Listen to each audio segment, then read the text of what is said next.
ಬಗ್ಗೆ ಕೇಳ್ತಿಲ್ಲ, ಯಾವ ಏನು ಸರ್ಕಾರ ಕೇಳಲ್ಲ. ಬಂದ್ರೆ ಏನ್ ನಮ್ದೆಲ್ಲ ರೈತ ಪರ ಸರ್ಕಾರ ಅಂತ ಕೈ ಎತ್ತಾರೆ, ಆದ್ರೆ ರೈತರ ತಲೆ ಮೇಲೆ ಕೈ ಇರ್ತಾರೆ. ಯಾವ ಸರ್ಕಾರ ಇಲ್ಲಿ ಅವ್ರ ಕೈಲಿ ಅರೆ ಹೊಡೆಯಕ್ ಆಗ್ಬೇಕಲ್ಲ. ಇಲ್ಲೇ ಬೇವಜನ್ ಕೆಲಸ ಐತಿ, ನಾವೇ 10 ಜನ ಕೊಡ್ಬೋದು ಕೆಲಸನ. ರೈತರಿಗಂತೂ ಯಾವ್ದೇ ಕಾರಣಕ್ಕೂ ಸಿಗ್ತಾ ಇಲ್ಲ. ಓಕೆ ಮಧ್ಯವರ್ಗದವರೆಲ್ಲ ಬೇಕಂಬತ್ ದುಡ್ಡು ಮಾಡ್ಕೊಂಡಿದ್ದಾರೆ. ಓಕೆ ಅವ್ರು ವರ್ಷಕ್ಕಿಂತ ವರ್ಷ 1 ಅಂಗಡಿ 2 ಅಂಗಡಿ ಮಾಡ್ತಾರೆ ಹೊರತಾಗಿ ರೈತರದು ವರ್ಷಕ್ಕಿಂತ ವರ್ಷ 1 ಲಕ್ಷ 2 ಲಕ್ಷ ಓಕೆ ಸಾಲ ಜಾಸ್ತಿ ಆಗ್ತಿರುತ್ತೆ. ಈ ವರ್ಷ 50 ಜನ ರೈತರ ಆತ್ಮಹತ್ಯೆ ಮಾಡ್ಕೊಂಡ್ರೆ ಮುಂದ್ ವರ್ಷಕ್ಕೆ ಲಕ್ಷ ಜನ ಆತ್ಮಹತ್ಯೆ ಮಾಡ್ಕೊಂತ ಇದಾರೆ. ರೈತರ ಬಗ್ಗೆ ಮಾತಾಡೋರು ಅಂದ್ರೆ ಕುಮಾರಣ್ಣರ್ ಬಿಟ್ರೆ ಯಾರು ಮಾತಾಡಲ್ಲ. ರೈತರ ಜೀವನನೇ ಬೆಸ್ಟ್. ಆಸಿಡ್ ಹಾಕ್ತಾರೆ, ಬೆಳವಣಿಗೆಗೆ ಏನ್ ಮಾಡ್ತಾರೆ, ಫ್ಲೂಯಿಕ್ ಆಸಿಡ್, ಅಮಿನೋ ಆಸಿಡ್ ಕೊಡ್ತಾರೆ. ಅದಾಗ್ದಂಗೆ ಜಿಬ್ರಲಿಕ್ ಆಸಿಡ್ ಹೊಡಿತಾರೆ. ಸೈಜ್ ಬರ್ಲಿ ಅಂತಂದ್ ಹೇಳ್ಬಿಟ್ಟು ಅಮಿನೋ ಆಸಿಡ್ ಕೊಡ್ತಾರೆ.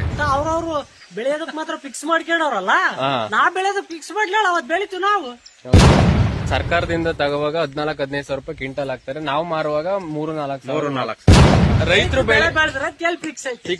ಎಲ್ಲ ಈ ಮಧ್ಯವರ್ತಿಗಳೆಲ್ಲನ ಹಾಳು ಮಾಡ್ತಾರ ನಮ್ಮನ್ನ.